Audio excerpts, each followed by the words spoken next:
Hello lovelies, today I share this simple breakfast meal idea. This is perfect for weekends. It will induce you to sleep and have enough rest.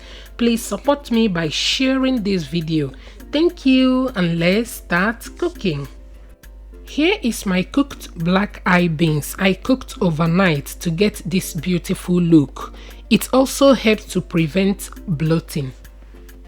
And here are my ripe plantain. I washed so that I don't transfer dirt while slicing it. I'm going to peel and slice it like this.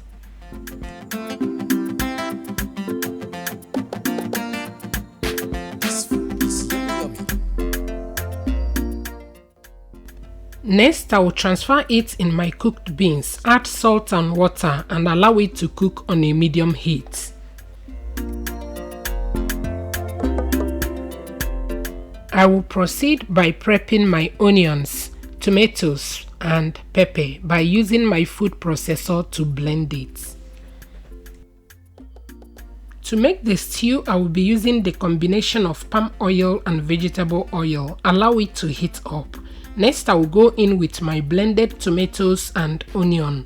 I will be adding 2 tablespoons of tomato puree for pop of color. And for my protein, I'm using mackerel and season with seasoning cubes, all-purpose seasoning, and salt. I will mix to combine and allow it to fry. Once that is done, I will transfer it in my cooked beans and plantain. I will add small amount of water because I don't want it to be thick. Next, I will add my crayfish. Gently mix, cover, and allow it to cook on a low heat for 6 to 8 minutes so that the beans and the plantain will absorb the sauce. At this time, the beans and the plantain has beautifully combined together. If you have watched till this point, that means you love this recipe. Please support me by sharing this video. Thank you.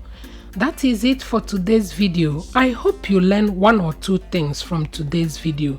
Thank you for watching and see you in my next one. Bye.